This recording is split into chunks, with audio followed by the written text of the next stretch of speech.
We're just waiting for a few more people to join the webinar and then we will begin. Thanks so much.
Hello, everyone. My name is Sister Estelle, and on behalf of Paraclete Press, welcome to this webinar with Father Ron Rolheiser. We are so grateful to be able to gather with all of you during this time of separation to learn from writers such as Father Rolheiser, an author that we are privileged to know and publish. A recording of today's webinar will be available later today on our website and on our YouTube channel to share with anyone who couldn't join us. We will let you know how you can get a copy of Father Ron's book and DVD on which this webinar is based, as well as some other helpful information.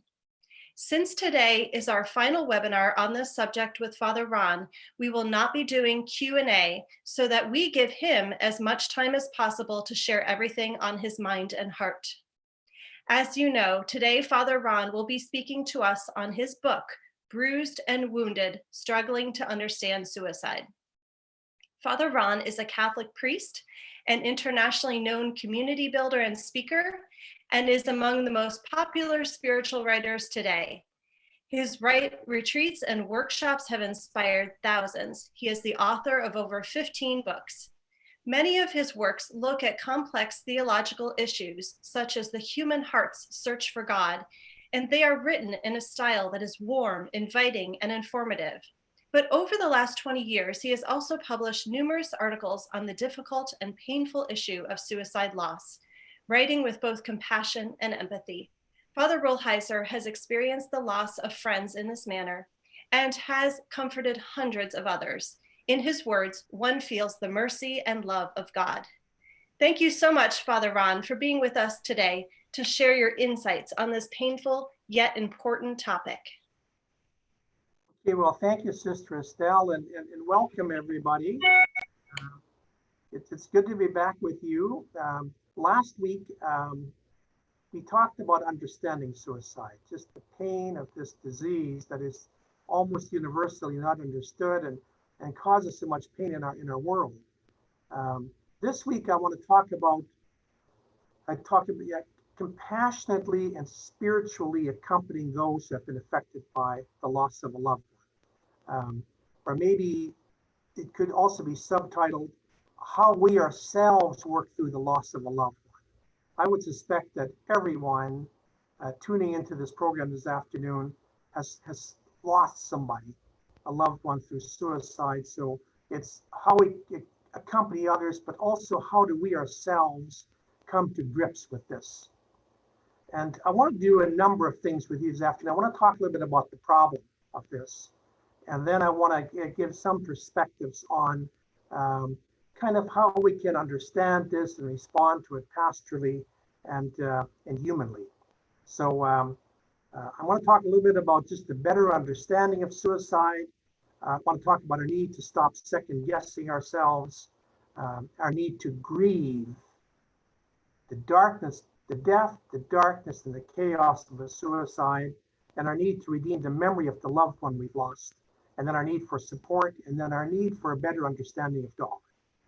And whatever time we have left afterwards, I'll look at some questions. I want to begin with two quotes that I use not just to send to people who have lost loved ones to suicide, but that I use at funerals, when there's been a tragedy and so on. The first one comes from scriptures from the book of Lamentations. And this is so simple and so profound. Lamentations says, sometimes all you can do is put your mouth to the dust and wait. And that's so true. Sometimes there isn't an answer. There isn't a tonic. There isn't a thing you can say, you can do, a gesture, whatever. Sometimes in pain, and suicide is one of those pains, which all you can do is put your mouth to the dust and wait. I have worked with people who have lost loved ones to suicide and were just completely cut their feet from under them. I remember one person saying to me, I'll never, never be happy again. I said, you will, but not real soon. And later on, I want to talk about grieving, and sometimes the waiting is really important. There's no quick answer to this. Then secondly, from the great German poet Rainer Maria Rilke. And he once wrote a letter to somebody who had lost a loved one, not to suicide, but to a tragic accident. And this person said, just what do I do with this pain, And Rilke said, he said, give that heaviness back to the earth itself. He said, the earth is heavy, seas are heavy, mountains are heavy. That's poetic, but it's powerful. Give the pain back, the heaviness of our hearts sometimes has to be given back to the earth itself. The earth is our mother. The earth is heavy. Seas are heavy. Mountains are heavy. And sometimes too, so are our hearts. So with that being said, let me just talk a little bit about the problem. And the problem is this, and I'm sure you've all experienced it. When you lose a loved one to suicide, oftentimes you look around and there's nothing out there to help you. Now we're getting more literature, we're getting more books and so on, but oftentimes there's really nothing to somehow help us deal with this. I shared last week when I was 14 years old and our neighbor committed suicide and so on. I was a 14-year-old boy. I had absolutely nothing to turn to because religion wasn't going to be very helpful at that time either, because they believed this was a sin of despair.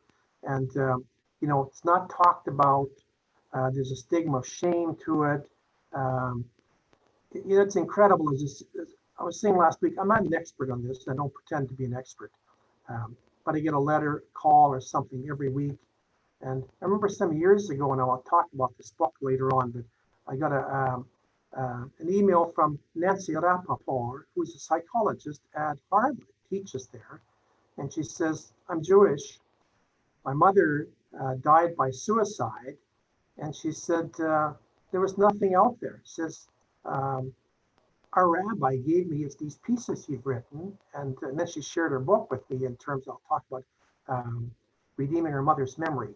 So if you're a psychiatrist at Harvard and you're looking for resources, you can guess most of us are really looking for resources. So let's look at this. Some of this will be a little bit repetitious from last week at the beginning, but just to understand and forgive ourselves and to move beyond pain, we have to understand a little bit about the emotional illness, that suicide is an emotional illness. As I said last week, and I said it a number of times, we need to understand suicide in most cases. Later on, if I have time at the end, I want to make that distinction again between killing yourself and dying by suicide. To understand the emotional, this is an emotional and mental illness like a physical illness. And I say in my writings, it comes upon us uninvited and unwanted. Nobody wants to die by suicide. Nobody invites suicide in. It comes upon us unwanted, uninvited, and wreaks havoc against our will. The majority of suicides die against their will. This is not something they will. And most of the times, it's going to happen against all attempts by us at healing.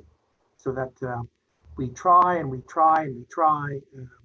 I know a case, one of our neighbors died by suicide, and farming community, and his brother and my brother visited him the day he did suicide, and his brother took him to see a doctor, and the doctor said, "You're clinically depressed. I want to hospitalize you." And he begged the doctor not to. He said, "All this work to do."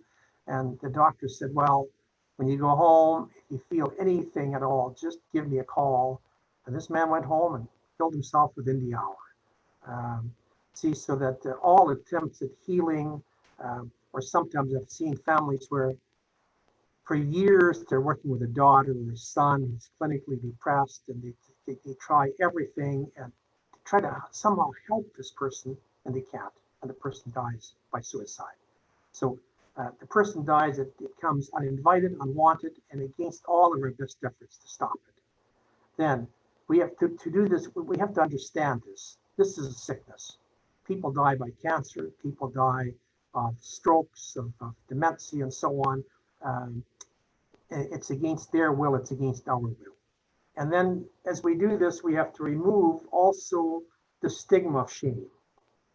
Like I said, as liberated as our culture is, that's still there. So that, see, for instance, you'll never read in a newspaper, died by suicide, died, unfortunately, tragically, suddenly, and so on. Nobody ever says they died by suicide, they died by their own hand. Because there's a kind of a stigma involved to it, which we stigmatize still mental illness more than physical illness.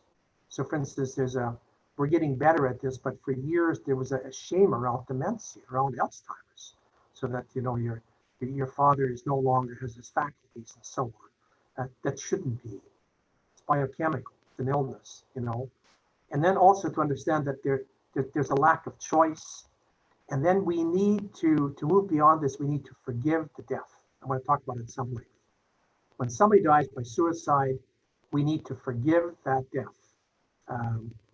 And also to understand that as an act of, not as an act of despair, but an act of weakness, not a sin, a collapse. You know, for years, both society and sometimes, unfortunately, the churches, which should know better, considered this an act of despair. You know, and not only an act of despair, but the ultimate act of despair, where in fact it's a weakness, it's a collapse. It's not a sin. It's not a sin to be weak. Sometimes it can be a sin to be too strong. And then secondly, we need to, and again, this repetition from last week, we need to stop guessing and ask ourselves, what if?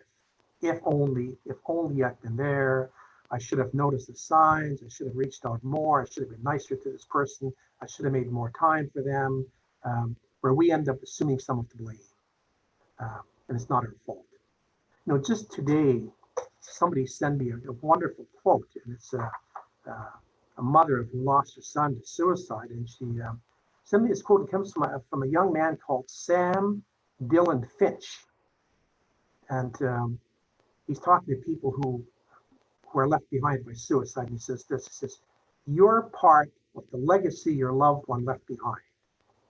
And every moment you choose to live fully and love deeply, you bring a beautiful part of them back to life. Every moment you choose to live fully and love deeply, you bring a beautiful, beautiful part of them back to life." And then he has a ringer for a last line. He says, "Fight for your own life the way you desperately wish you could have fought for theirs." It's quite a line. You know, and we fight for the lives of our loved ones. If somebody dies by suicide, then fight for your own life as desperately as you would have fought, as you tried to fight for theirs. Okay, so we need to stop second guessing. There isn't any blame.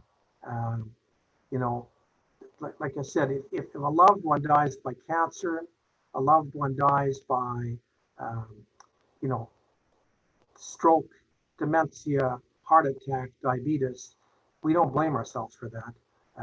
This is a sickness. If our loved one dies by suicide, we can't blame ourselves, except we do. Okay.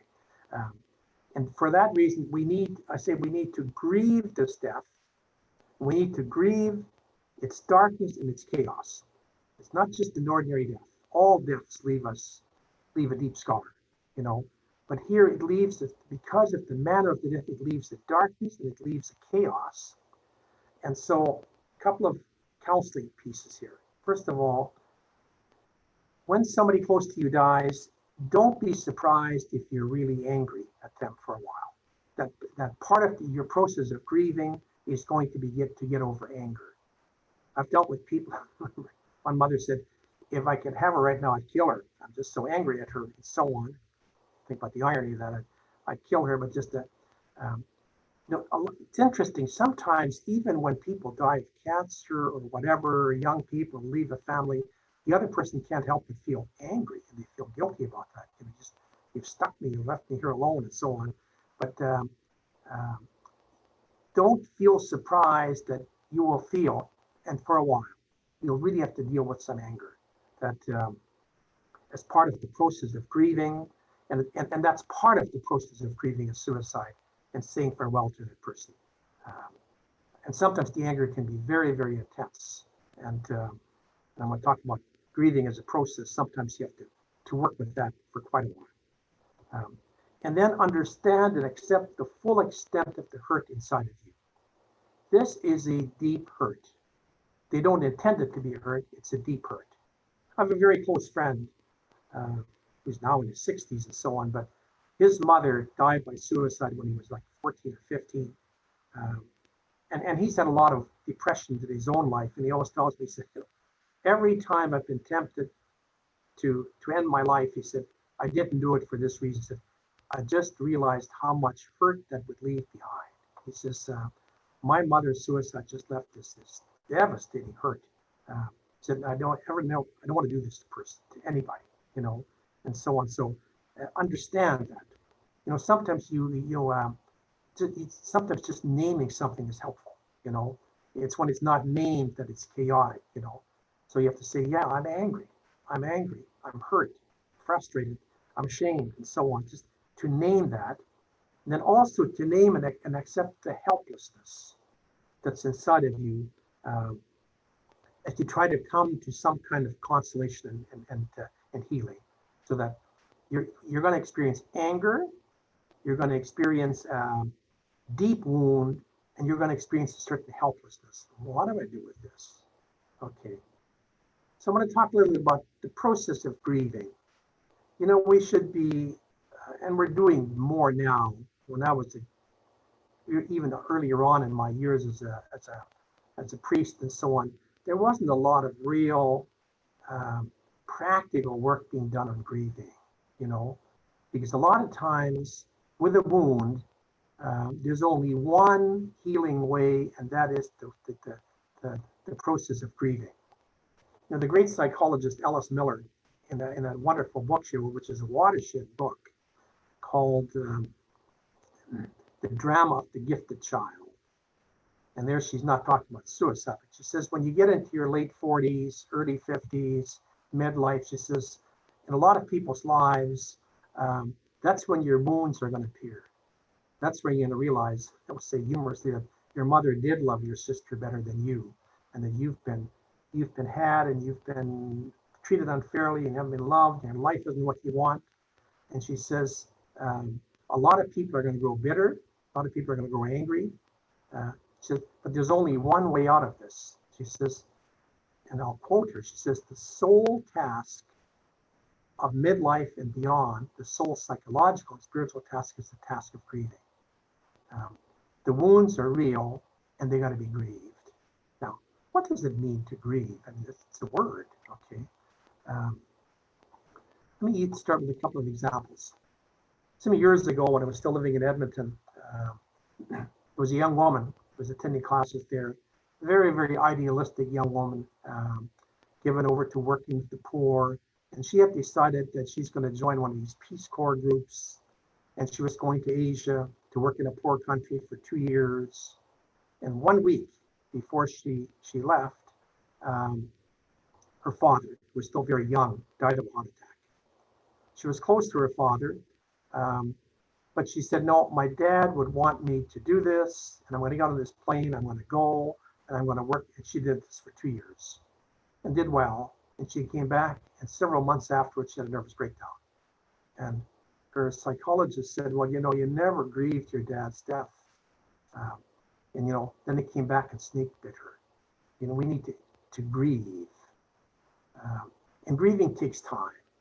I'll tell you, again, illustrate with this story. I had a friend, Irish friend, went to the seminary, Tom. And he said his mother, his mother's name was Margaret, and he said she was this church-going, wonderful woman. And Tom was the Catholic good son. He went to the seminary, and he said his other brother, Jack, was the opposite. Jack was a daredevil and did a lot of hell raising. And one night, this was when Tom was in the seminary, one night drunk in an accident, Jack got killed in a car accident. Said, and his mother said she grieved this, literally grieved it for 2 years. Said for 2 years she wore black. She wouldn't go out of the house except to go grocery shopping or go to mass or for church. Says, and people would try to draw her out. They'd say, come on, Margaret will take you to a movie, we'll do stuff. And no, Jack is dead. And she'd start crying and so on. Said in 2 years, almost to the day, he said for his brother's death, he said he was home summer, and he says his dad, who was a laborer, was home from work, and he said they were sitting in the living room. He said his mother was cooking the dinner, and all of a sudden she starts crying again. Jack died, and so on. He said, my father wasn't the most articulate man in the world. He just went behind her, he took her by the shoulder, said, Margaret, said, we've had a good cry. It's been a couple of years. Jack's dead. He said, and she let it go. He said the next day she started dressing with a little brighter colors, and pretty soon she regained her spirit and so on. But notice it took 2 years. It took a solid 2 years. And it was very important that she had those 2 years. If she'd have gone out the next week and say, well, I'm going to just be a happy person again. No. Healing, emotional healing is like physical healing. If you break your leg, it's going to take that many weeks or months before you can walk on it again. If your psyche snaps, it's going to take some years. It's going to come back. We're built to heal inside, but we need to do this. Let me tell you, we need to give it the time. That's why that quotation from Lamentations is so good, where he says, sometimes all you can do is to put your mouth to the dust and wait. She waited for 2 years, then let go. I've worked with people who it took 3, 4, 5, and one time 7 years for the person to fully regain. But today that person is very happy, remarried, very happy person, and so on. One last story, and a powerful one too, with grief. One of my last years in Edmonton, I was working with this guy wasn't a Christian, which is very interesting. He wasn't a believer, but he was a wonderful therapist. And a couple of times I sent people to him who had been sexually abused as children, and he would start them. Well, he said the only answer to that is grief therapy, but he would actually start them with physiotherapy. He would start them with bodily massage for people. He said sometimes a trauma actually goes into your body. I think you're familiar with this one. Sometimes when a little kid falls down the stairs, okay, and they fall down the stairs and they lie there, and notice they don't start crying. They're almost until somebody goes and picks them up, and then they start howling and they can let their grief go. But sometimes what happens is, they have to be held and they have to be safe. Otherwise, that it stays in their body as a shock. They probably wouldn't cry if there wasn't anybody there. Sometimes trauma, it even affects us physically, where it's like shock in our body. Sometimes even physiotherapy, massage, and so on, therapeutically can be helpful for grieving. So that the answer, we need to grieve those deaths, accept the anger, the chaos, the darkness that comes with it, and say there's only one way out of this. This has to be grieved. Okay. Then fourthly, very importantly, we need to redeem the memory of the loved one who died by suicide. I got that idea from Nancy Rappaport in her book. So she says, my mother died of suicide, and we all, this hush thing around said, no, my mother was a wonderful woman, and we don't want an asterisk around her name. We don't want to always see her whole life through the prism, prism. So the suicide becomes the prism through which we see her life. She said, I'm going to redeem her memory, as opposed to oftentimes suicide erases somebody's memory.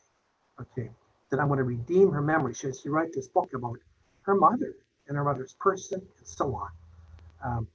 Through the years, and I have a number of, in fact, I list here five separate books, of people, and with the slides, you'll be able to see them. So Nancy Rappaport wrote her book, In My Mother's Wake. And then there's a woman whom I've worked with on this theme, Marjorie Actis. And she wrote a book, My Daughter, Her Suicide and God. My Daughter, Her Suicide and God. Then Gloria Hutchinson, who wrote the book, Damage Done, The Suicide of My Only Son. Louis Severinson, who wrote about her daughter dying, Healing the Wound from my daughter's suicide. And then Brian Cahill, whose son died, who was a policeman in San Francisco, called Cops, Cons, and Grace, a father's journey through his son's suicide. So these are people who've done this. So that's Brian Cahill's book. You see him on the side. Okay. See, these are all parents who lost a child to suicide, or sometimes not a child. His son was a married man and so on, with kids and so on. But they wrote a book about their child's suicide, but more than about their child's suicide, they write a book about their child. So you get to know this person, you get to know their heart, you get to know what kind of person, you get to know all their qualities and their goodness. And in that sense, there's no asterisk around their name about how they died. You don't take their pictures down, no, you hang their pictures up. You put their pictures in the front of the book and so on. And their death doesn't become a prism. Their manner of death doesn't become a prism through which their life is seen. I used that example last week. We had this marvelous man and theologian, Virgil Elizondo, here, was one of the great Hispanic and one of the first Hispanic English theologians and so on. And he wrote all these books, and he was honored at Notre Dame and got all these doctorates. But at a certain point, he took his own life. And I said last week, I went to his funeral, and it was this whole hush. And it was as if we were erasing his memory. And I thought, had this man, who was a great man, had he died of cancer, or he had died of, a stroke or diabetes, or the coronavirus, we'd have been celebrating just the marvel of this man's life. And yet, because of the way he died, the dangerous, this becomes a prism through which he's seen. He died of suicide, and his whole life is colored by that. So what we owe, because it's also healing for us. When you lose a loved one to suicide, what we owe this person, we need to redeem that person's memory. However you do it, with a photo album, or if you write a book about them, do a documentary, do something, or some family celebrations and so on, to highlight their character, their person, and then you can understand their death inside of that sickness, and it takes away the stigma, the shame, it takes away the asterisk from this person's name. That's very, very important. I have several columns on the internet. There's a chapter in the book on just redeeming the memory of your loved ones. Now, I also talk, I'm just going to mention this because I want to get on more to the last point. We have a need for support.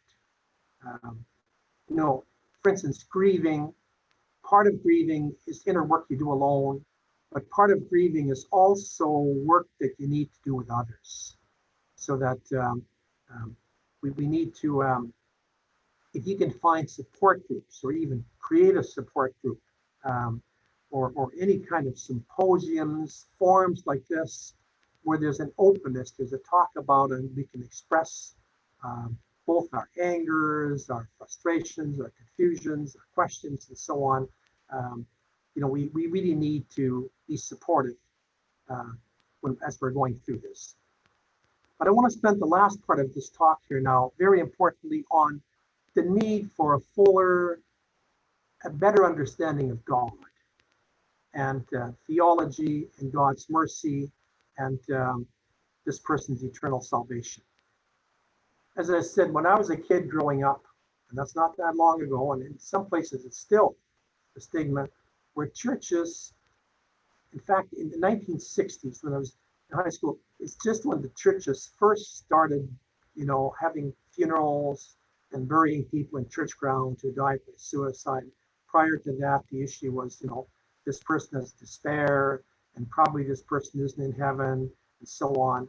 And see what's to be done with that,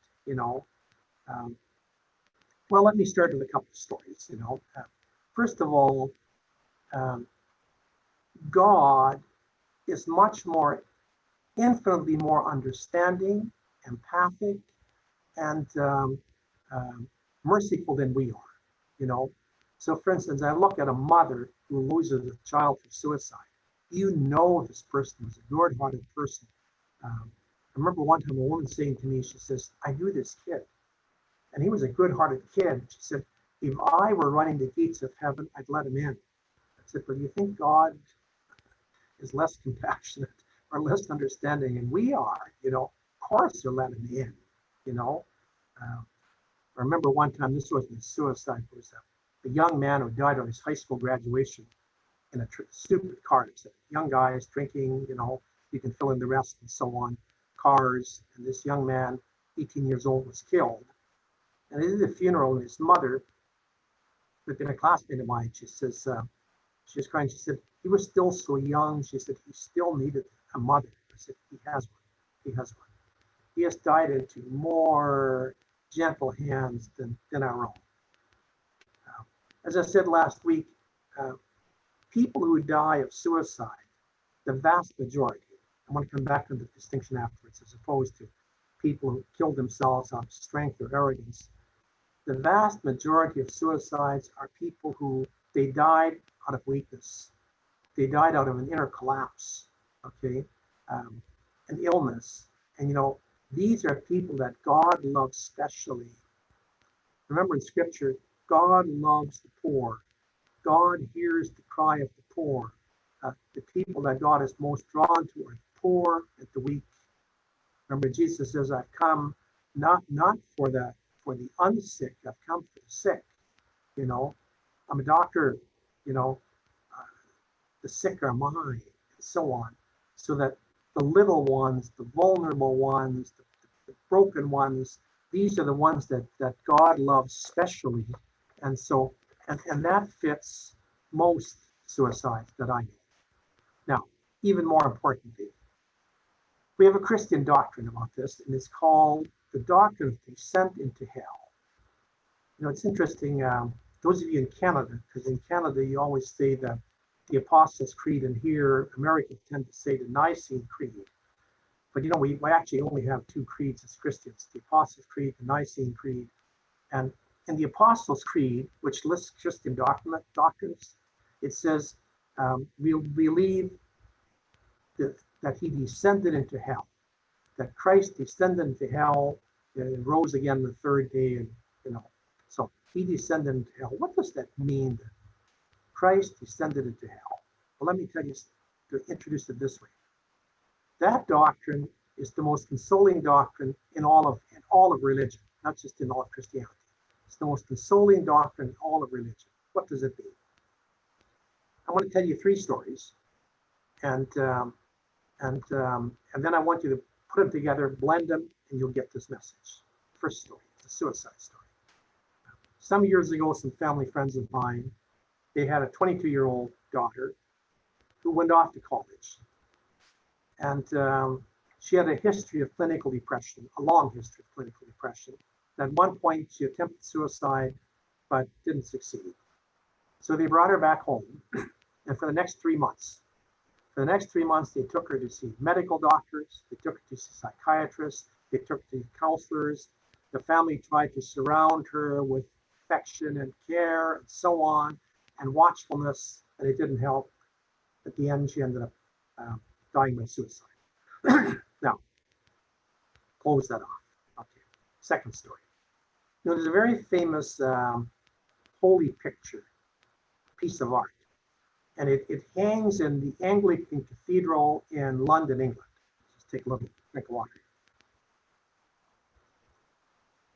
If you're ever in St. Paul's Cathedral in London, England, go and see this, and you've all seen knockoff versions of this painting. It's the famous painting by Holman Hunt. And it's called The Christ Who Knocks. And it's actually based on a text in Revelations in Scripture where Jesus, but it said Jesus is outside knocking, trying to get in. But Holman Hunt painted this beautiful painting, and it's Jesus with a lantern, and he's standing outside of a thick oak door. The door is really a thick door, and it's solid oak. And Jesus is standing outside the door, and he's gently knocking. And inside there's a man, and he's kind of in darkness, and he's kind of huddled in fear. But there's only a doorknob on the inside. So the painting says it all, Jesus is knocking, but we need to open the door so Jesus can get in. Okay, now, close that off. That's a beautiful painting. My mom gave us holy cards and that and so on. We always had in our prayer books a picture. And I'm sure you've seen Jesus knocking on the door. Now, close that off. And go into the Gospel of John, which is a gospel we just read a number of times during the Easter season. And it's the first resurrection of appearance of Jesus in John's Gospel to the community. He appears first to Mary Magdalene alone, but then the first appearance to the community. And John describes it this way. John says they were all in a room, huddled in fear, with the doors locked out of fear. So the Christian community, they are huddled with fear, with the doors locked. They said, then Jesus came right through the locked doors. Notice he doesn't knock on the door. He came right through the locked doors. They said, stood in their middle, and he breathed out, and the breath that goes right back to the very first line in the Bible. It said, in the beginning was the formless void, and God breathed out over the water, and then chaos began to separate into order and so on. Light separated from darkness. It said, Jesus breathed out and he said, peace, peace, peace be with you. And he said that twice. And then a week later, because they got frightened again, he did it a second time. Now, bring these three images together. This young woman, at 22, she was locked inside of a private hell into which nothing could penetrate. No medicine, no doctor, no psychiatrist, no priest, no religion, no love. She was inside of a private hell into which nobody could penetrate, and she died that way. Okay, died by suicide. Now, you can be 100% sure when she woke up on the other side that Jesus was in the middle, breathing out, peace be with you. I say it again, peace. That's what the doctrine of descent into hell means,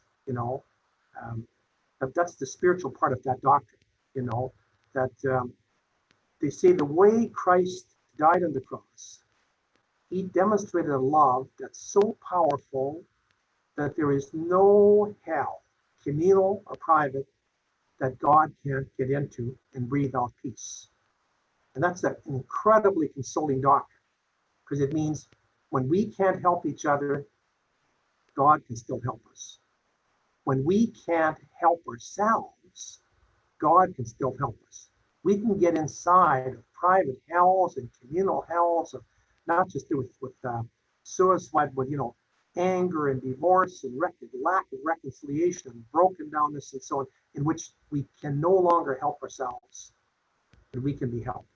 you know. See, what's wrong with Holman Hunt's painting, he gives the impression that we have to open the door, and sometimes we can't. Suicide victims or people who die by suicide, they reach a point where they can't open the door. They can't let anybody in. They're too frightened. There's too much sickness there. But then God can get there. Christ can enter through those locked doors. You know, I lived in Rome for 6 years, and one time there's some English parishes there, and it was the Sunday after Easter, and this was the text. And I preached in this text, and then I just gave what I told you. And I said, this is the most consoling doctrine in all of religion. I said, not just inside of Christianity, inside of all religion. While I'm investing in the sacristy, and the man came, he took quite a strip off. He said, Father, where did you get off saying something like that? What a piece of utter arrogance, you know? I said, no, I said it because it's true. I said, look, I'm not an expert on world religions, but I know this much, and I know enough about Buddhism, Hinduism, and so on. That first of all, there's only 3 religions: Christianity, Judaism, and Islam. You know, we don't get along with each other, but we share the same God, in which we have a theology and a spirituality of redemption. You know, Buddhism, Hinduism, Taoism, these are great religions, but they're not religions of grace. They're religions of effort, and that's why they believe in reincarnation. You know, you don't have reincarnation in Judaism, Christianity, and Islam, because we believe in a redeeming God, which means we don't, you know why we don't believe in reincarnation? Because we don't need it. No, God says, come down, give it your best shot. And whatever you can't do, I'm going to do for you. We don't have to come back and redo our lives till we can get it right. You know, we do it once. So I said, in the inside of Judaism and Islam and Christianity, that's the doctrine. It's so consoling. It's to know that, and all of you have lost someone, a loved one to suicide and so on. And say, like, first of all, they're in safe hands.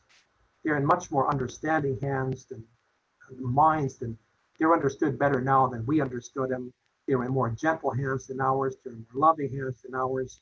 And also that God can reach through.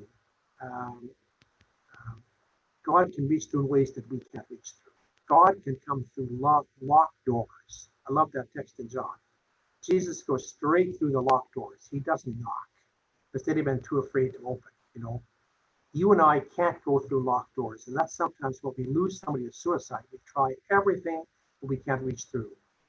God can reach through. In the PowerPoint, I have a slide that somebody sent to me. It's a painting. They say "Waking Up in Heaven," and if I can get Dan to roll me that slide, it's just a great slide, and it's a painting that says, you know, you wake up in heaven and so on. And see, that's the doctrine of descent into hell.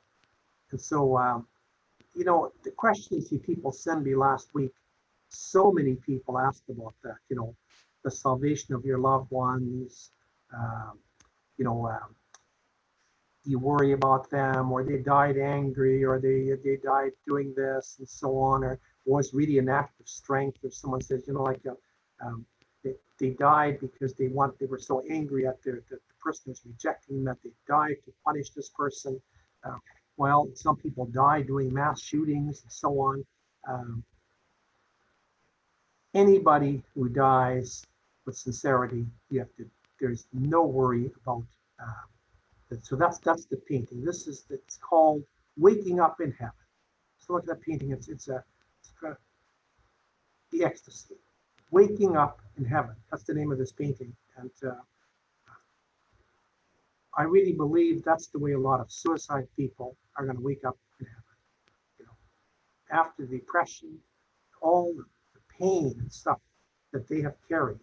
You know, I really believe that this is the young 22-year-old girl who had years of clinical depression, and then all those months of people trying to reach through to her, and she was this very oversensitive, gentle, tormented soul. This well may be a picture of her on the other side.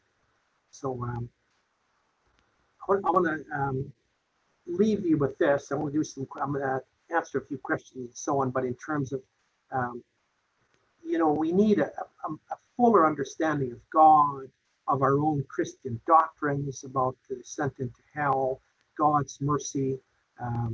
There's God is not a legalist who says, "Well, this is a sin," and so on. God reads the heart. I want to pick up on just the time we have left over. Um, I went through the batch of questions, and there were about 200 or 300 of them, and so on, from last week. And I just want to double back on one, and then talk about another issue here called, connection after death. But probably a third of the questions wanted me to re-clarify the difference between killing yourself and dying by suicide. Remember last week I said that these two things need to be distinguished. Killing yourself, and I'm just playing with language here, but I want you to get the language. The way there are two kinds of death by your own hand.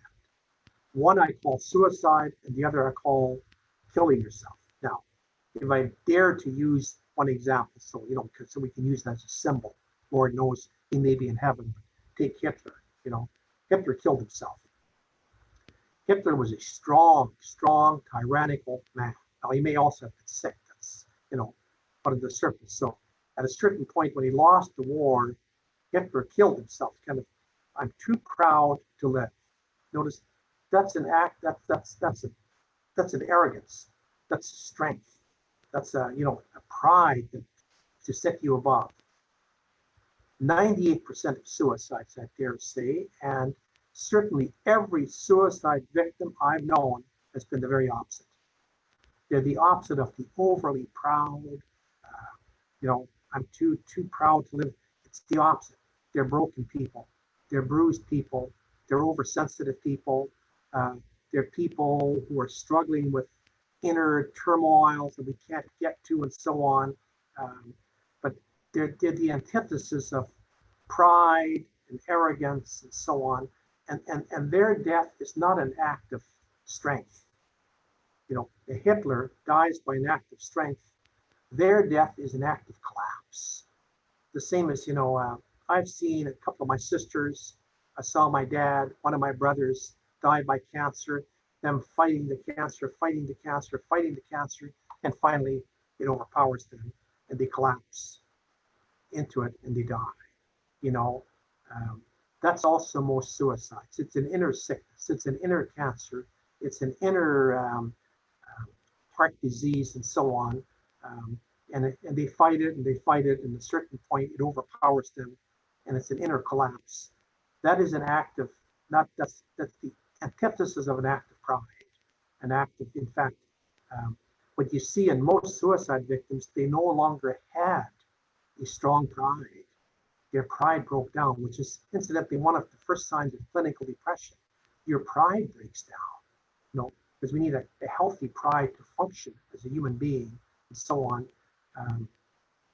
And so this person, there are two very different kinds of deaths, and I would suspect all of you who are watching this, that the loved ones you've lost, they died by suicide.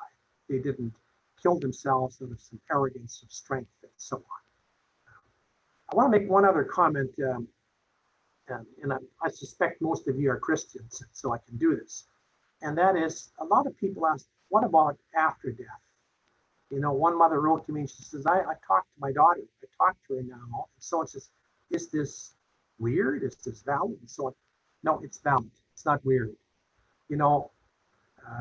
I talked about a Christian doctrine that we don't talk about very often called Christ's descent into hell, but also our creed. Both creeds say, we believe in the communion of saints. We believe in the communion of saints.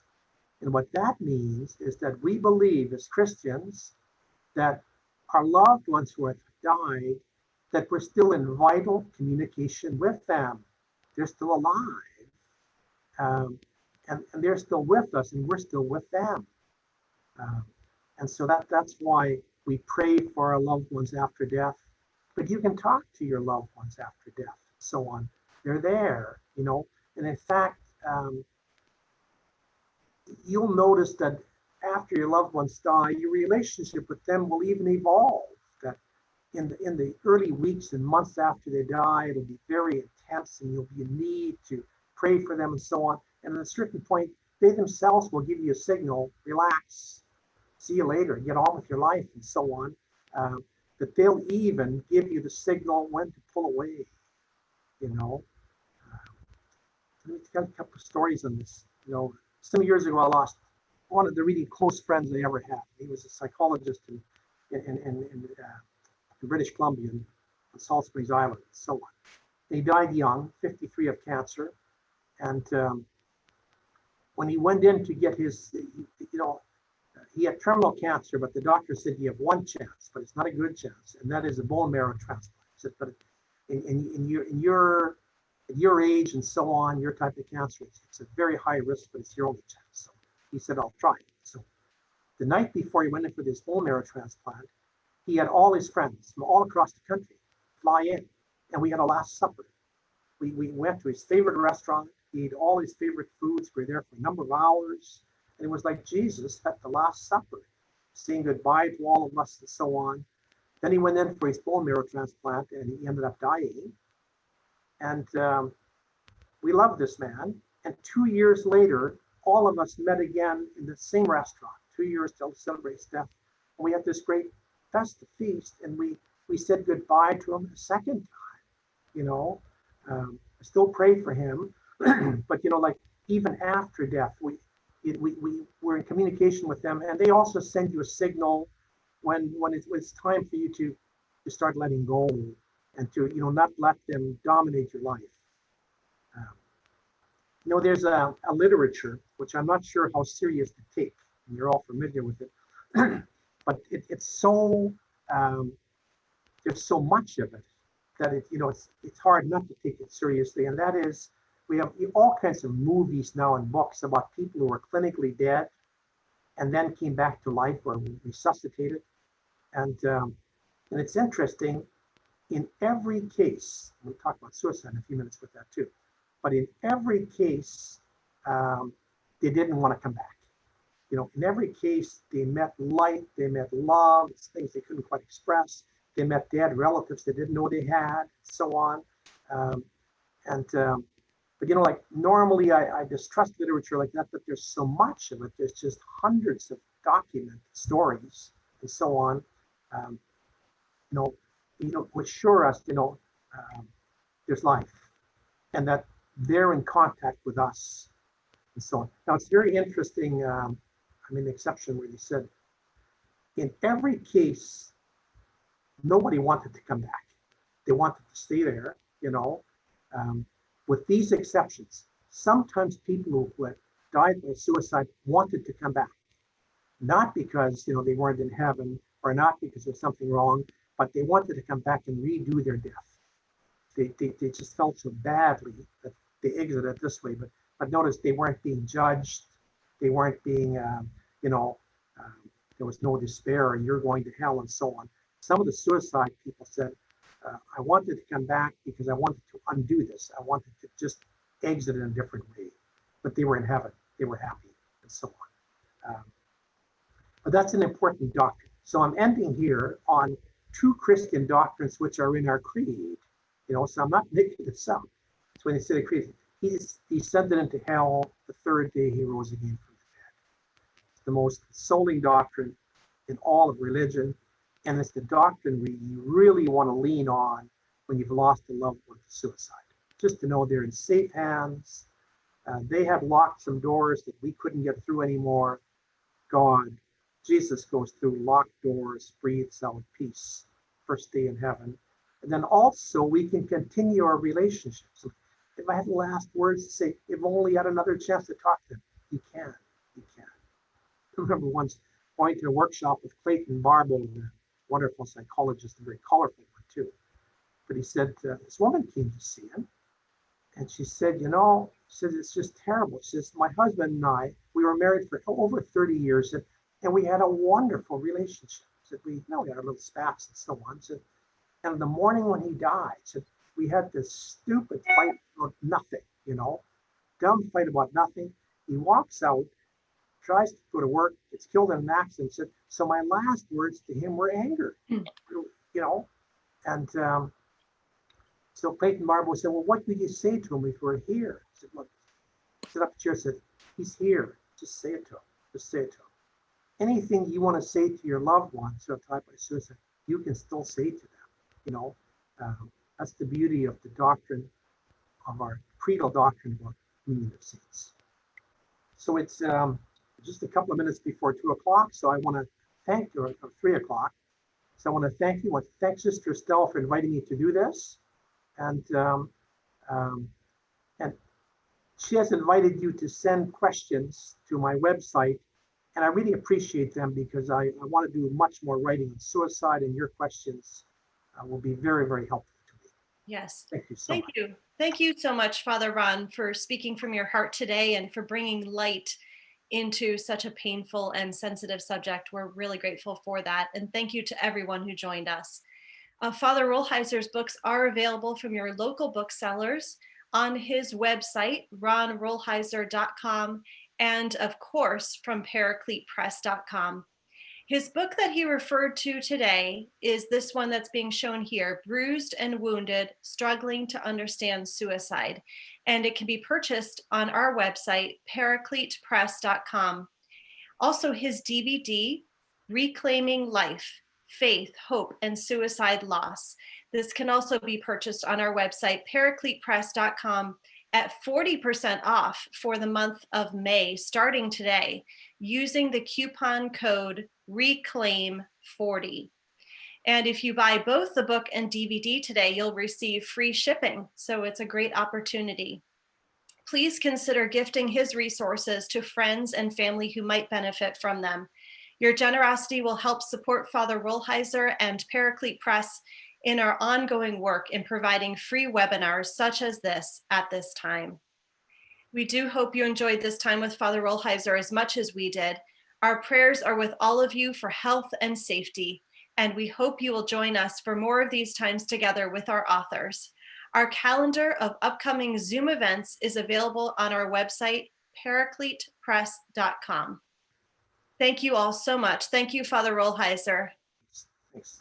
And God bless you all. Thank you. Thank you. Bye all.